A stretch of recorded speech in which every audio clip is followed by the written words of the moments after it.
Good morning, class. Today we're going to talk about one of the most interesting first ladies, I think, in the whole spectrum of our first ladies.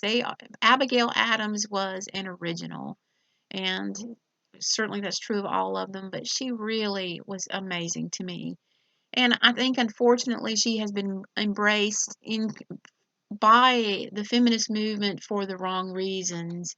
And the true loves of her life, her husband and her family, were really the focus of many of her opinions, I think, that have been taken out of context. And we'll talk about that just a little bit. I want to give you a little bit of information about her early life and tell you how she and John met. And then we'll talk a little bit about some of her views, and then lastly about her children. She was born into the family of Reverend William Smith and his wife Elizabeth Quincy Smith in Weymouth, Massachusetts. She was born on November 11th, 1744. Now, Abigail's father was in fact a Congregationalist minister, and he was Harvard educated. He was very well read, and he had a personal library that all of us would envy.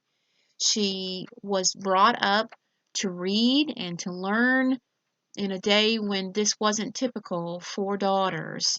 And she read everything her father said from Homer to Cicero.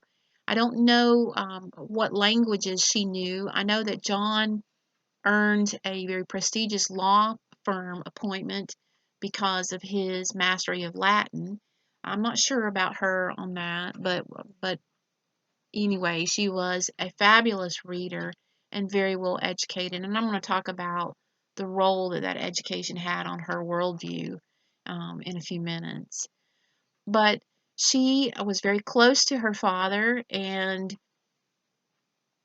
I don't know what goals she had for herself. I don't see her as anyone who necessarily saw herself as being a great mover and shaker. She certainly had no idea of what fate held for her. But when she met John, John was brought to meet her father by a family friend, Richard Cranch, and she kind of ignored him and he kind of ignored her. And then John kept coming back, and he realized how intelligent and well read she was, and she spoke his language. And he began to bring books to her, and that's very important for you to remember. He began to bring books to her as gifts so that they would have something else to talk about. And it worked.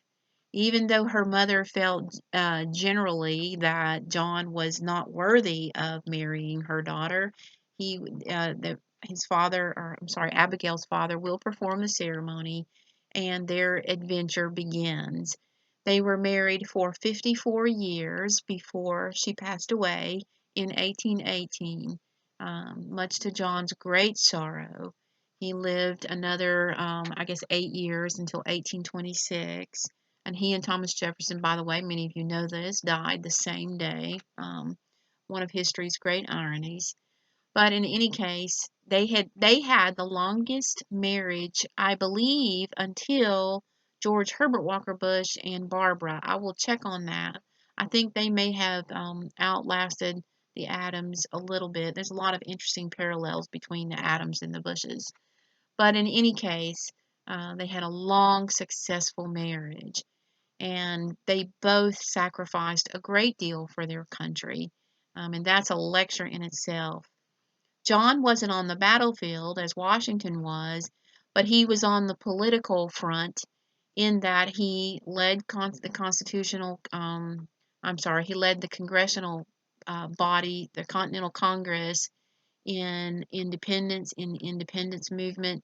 He was one of the authors of the Declaration of Independence, although we ascribe typically most of the credit to Jefferson.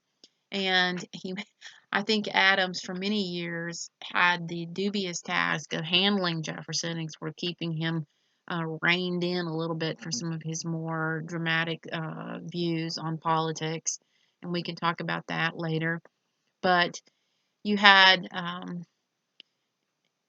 even though, again, he's not on the battlefield, there was a great bullseye on Adams. And you know that had he been captured by the British And the Continental Congress during the course of the Revolution had to pick up states and move when the British would get closer. Had he been captured, he surely would have been executed as a traitor for treason against the crown. So Abigail had to live with that fear. Moreover, she had to run the family farm in Braintree. She had to take care of their children. They had 4 children, I believe, that lived into adulthood. I think they had 2 others that may have died, at least one other. Susanna died at when she was not quite 2 years old, I believe, and and I think there may have been a 6th, but I'm not sure on that. But they had 4 adult children. And they all had, as they grew into, I mean, they had 4 children who lived to adulthood. And as they grew towards that adulthood and into it, they had such difficult times. I want to read a quote from a book that I have, a biography of Abigail by Lynn Withy, Dearest Friend. And this is a marvelous book that I would recommend to you if you find Abigail intriguing. I used to require it when I taught American history. I used to require that, and that or a choice of that in another book. And my students loved reading this. So I even had some guys that read it and who really liked it.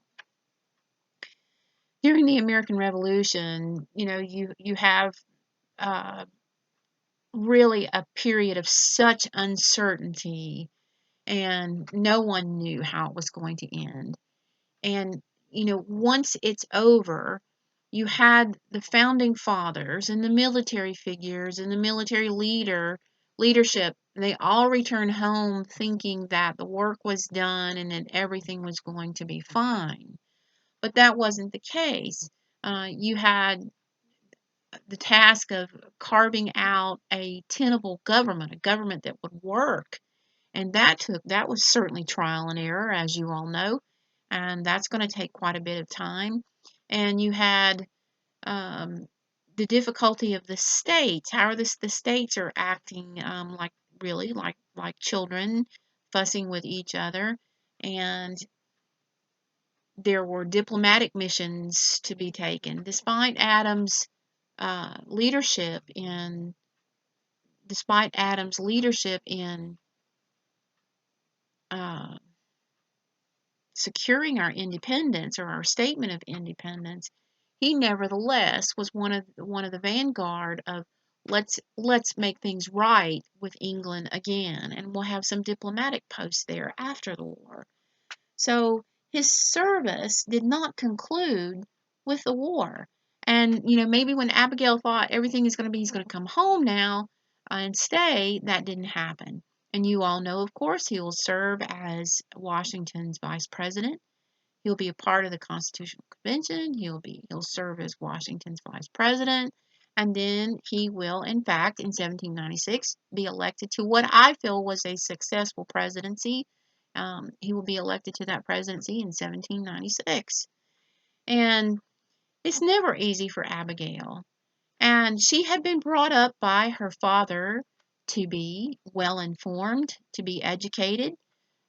We would say today to watch the news, to read her history books, to know what's going on. And with that knowledge, she had a husband who would listen to her, who valued her opinions, and she will get herself into a little trouble by being uh, always so outspoken, or what would have been considered outspoken of that day. We'll see some other we will see some other first ladies who are going to do who will get into the same trouble. Hillary wasn't the first, um, but I think Hillary is different. She's in sort of a different class, and we'll talk about that as well. Abigail, during Adams' presidency, was so outspoken that sometimes people would call her derisively Mrs. President. And it was very much intended to be an insult, and she did not know her place. And John himself, now I love John Adams. The best biography of John Adams is written by David McCullough, and I would encourage any of you to get that. And if you, it's huge. And if you don't want to read it all the way through, you at least need it for your library to refer to, because it is just a magnum opus of Professor McCullough, and you would love it. But having said that, Adams was a controversial figure in and of himself. He was short and kind of dumpy and a dramatically receding hairline, and he just wasn't tall and dignified like Washington. And he always felt that he was in Washington's shadow, and he felt he had an inner greatness, and there was really some value to him. I'm not saying he's an egomaniac at all, because that's not it, but he felt that he had some valid contributions that no one could truly see. And sometimes I think we've all felt that way. It was like, I got a good idea. I've done something. Is anybody noticing? And that doesn't make you nuts, it makes you a human being. And Abigail was always ready to, I think, share her opinion. You're doing well here. This needs to be addressed. She would be critical of him, not to hurt him, but to help him. And I think that they had a marvelous give and take relationship. There are collections of their letters and that were written during his absence. And if you get a chance ever to look, you could probably find some of these. You wouldn't have to buy a book, but you can find these on the internet if you want to take a look and see at the tenderness and the openness with which they were able to communicate. I think that eluded, unfortunately, John Quincy Adams and his lovely wife, Louisa. I think it took them many years of heartache and difficulty to reach that position of being able to really be so intimate in their thoughts. And this is just it's a marvelous insight if you get a chance to look at some of these letters. John was criticized, and it would hurt him, but it hurt her even more. One of her most famous quotes was one we can all relate to. When John is cut, I bleed. And she felt that so dramatically. So if you get a chance, look at some of these letters and at some of the issues that they had to deal with. One quote that is attributed to her, and it's moved around on the timeline a little bit, but she said to him, as he's going off on some of his political positions, remember the ladies. And that's been seen as a battle cry by the feminist movement, to make sure that women had political rights the way that men do. And her biographer, Lynn Withy, does not take that interpretation. And I don't think this is a particularly conservative biography of her, but here is the context. Here is what Abigail wanted, and this should make your hearts full. Because she was so well educated herself, she wanted that for other women. And why? It wasn't so they could go out and be an attorney or have, and the right to vote was not one of her issues, no matter what people tell you. Do not buy into that. What she wanted was for the wife to be able to help in the educational process of her children. If the husband is away, she should be able to handle the finances. She should be able to run the home. She should be able to teach the children until he comes back. And what a well rounded relationship that would be if everyone in the family valued education. Remember the ladies, help provide for them a way to learn so that they can take care of their families. And that's what makes my heart so full on that. And I think you can relate to that idea. And Abigail was certainly someone who had experienced that in early colonial America and beyond.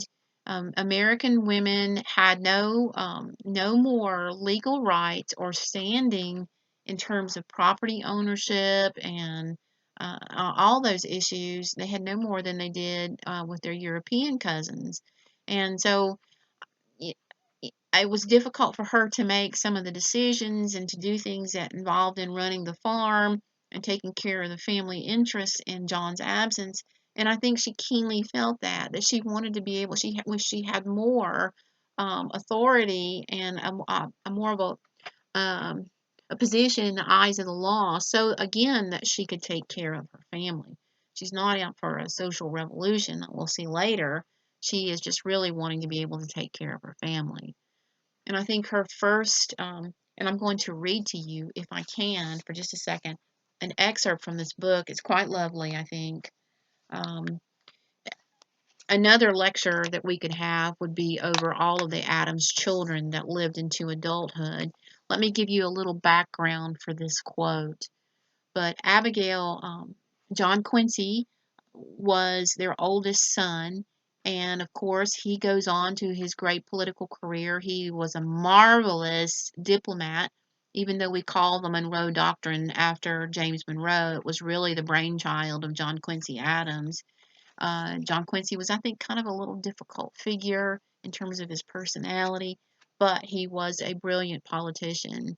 And he went all over the places with his father, all over into Europe on some diplomatic missions, and he certainly learned with a Machiavellian bird's eye view of things. So John was always away from her. Her beloved daughter, Nabby, um, married a man who treated her terribly and eventually left her. And Nabby, I think in her grief, she became ill and she will, as a young woman, have a tumor appear on her breast. And the way things were done then, the tumor was removed with no painkiller there in their family home and excruciating pain. But it did give Nabby a few more years of life. But Abigail will bury her daughter, her precious daughter. And they have two sons, Charles and Thomas, both of whom there seems to be a strain of alcoholism in the family. And they will both suffer and from the alcoholism. Charles may have even taken his life. Uh, Terrible with money, both of them, and it's just difficult situations that they had to go through, like any family. And there's a poignant passage here that I'm reading from the book, and this is in reference to what John was feeling and how Abigail dealt with it with regard to their children. John despaired over Charles's problems. In a black mood one day, he wrote Abigail that children were nothing but trouble. George Washington was a happy man, he told her, because he had no children to give him pain. When he reflected on his children's problems, guilt gnawed at him. Guilt about his devotion to public duty and his years away from home, the time not spent with his children. Shouldn't he have stayed home and looked after their interests? He asked Abigail. As a successful lawyer, he might have amassed the money that could bail out Nabby and her husband, or set John Quincy up in practice instead of sending him overseas. But it was too late to change now. I have done all for my children that I could, he wrote, and meant all for the best. What have I not suffered? What have I ever enjoyed? All my enjoyments have been upon my farm. Oh, that my children and grandchildren were all farmers. And this is the point I want to make to you. Abigail tried to console John. Her first loyalty was always to him, and she would never allow him to diminish the importance of his life's work. With respect to what is past, she told him, all was intended for the best, and you have the satisfaction of knowing that you have faithfully served your generation, at the expense of all private considerations. You do not know whether you would have been a happier man in private than Philadelphia after, I'm so sorry, than you have been in public life. As for George Washington's fortunate lack of children, if he has none to give him pain, he has none to give him pleasure.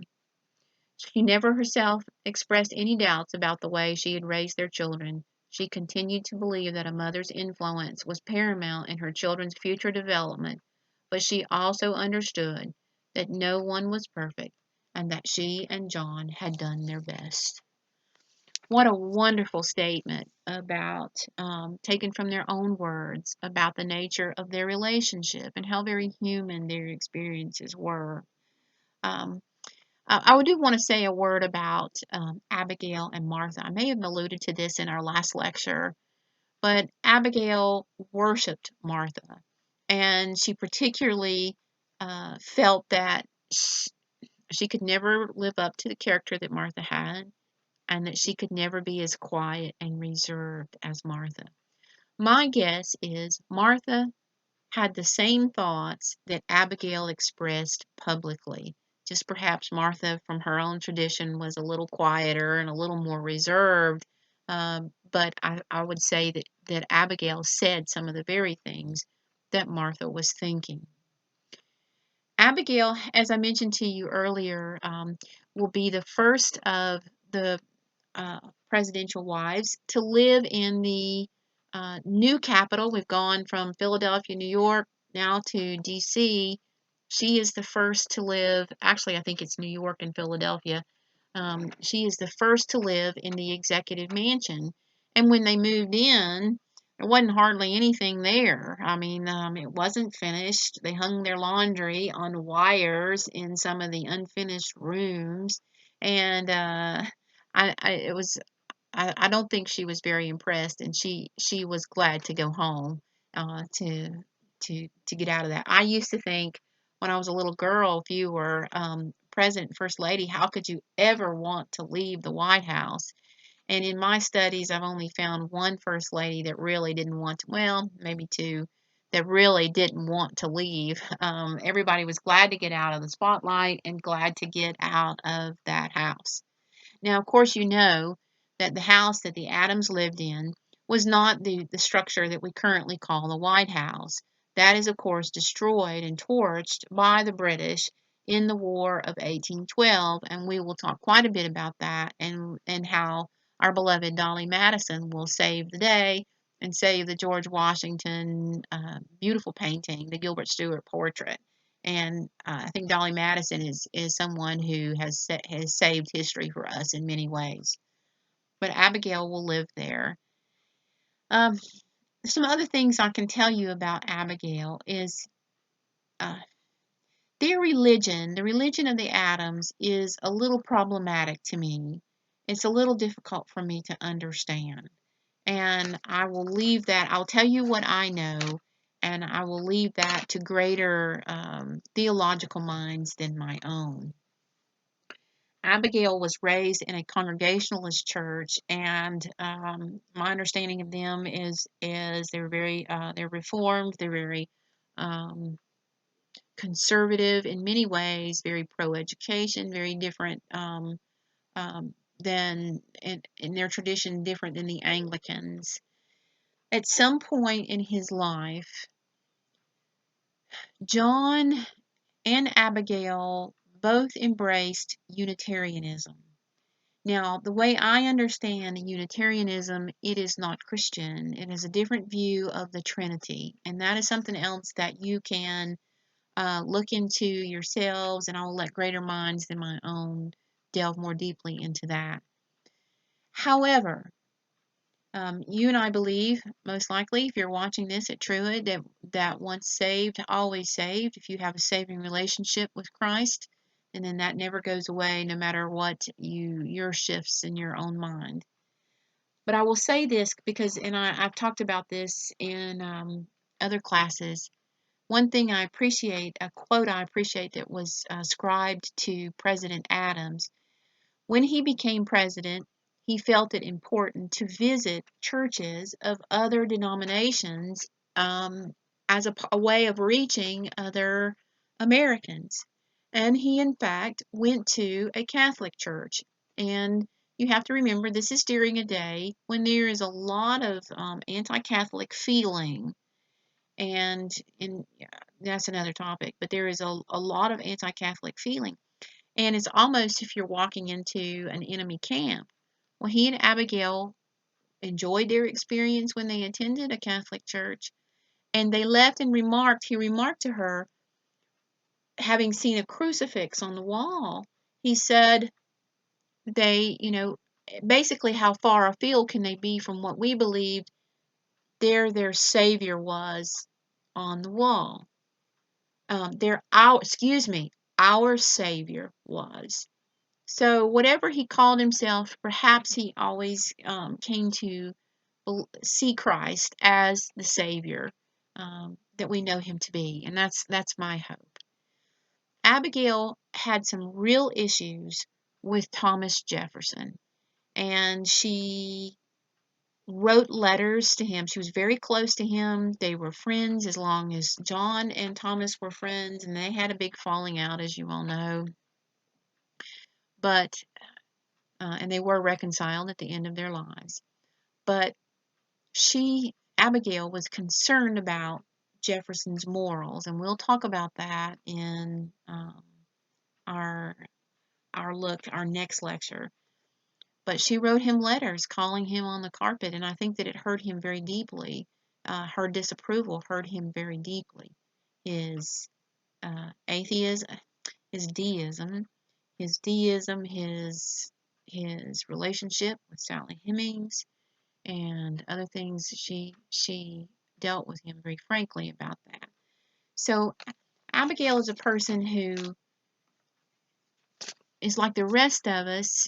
She's not always right, but she was a woman of conscience, of character, of a deep faith in her husband, and a deep love for her children, and who did the best she could.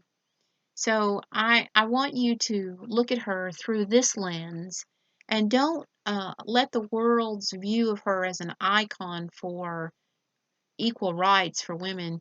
That's not what she meant. Her passion was to live in a nation where you could take care of your family, and where you could do what was needed for your nation, and also look after those that are in your charge. So I love her, and I hope that you do too. And I hope that as a result of this little bit of information, that you want to know more. If you, there is a site, and I believe that it's firstladies.gov. I will find out and send it to you in an email. But there is a site that is available that gives you wonderful, short and sweet biographies of each of our wonderful first ladies. And I hope that you will take a look at that. I want you to see, and I need to wrap, should have wrapped this up about 10 minutes ago, but I want you to see a common bond in both Abigail and Martha, in that they both loved their husbands and were willing to set aside their own desires for domesticity and domestic bliss, and taking care of the family at home in terms of with the husband there. They gave that up for a greater purpose for our nation's independence. And they both seem to consistently put their husband's needs and desires above their own. And I think they served as a wonderful Genesis helpmeet. I love the way the King James reads a helpmeet. For many years, I thought that was the King James English for helpmate, but it's not. It conveys a deeper and richer meaning, is that you meet the needs of your husband. And I think that these two marvelous ladies did exactly that. We'll look very briefly at Martha Jefferson, because we really don't know a whole lot about her. But we'll look briefly at Martha, and then we'll have a wonderful time talking about perhaps one of the most beloved first ladies, and that is Dolly Madison. So thank you for your attention, and I'll look forward to talking to you soon. I'll be back here at the Messy Bookshelf, and I hope you have a great day. Thank you.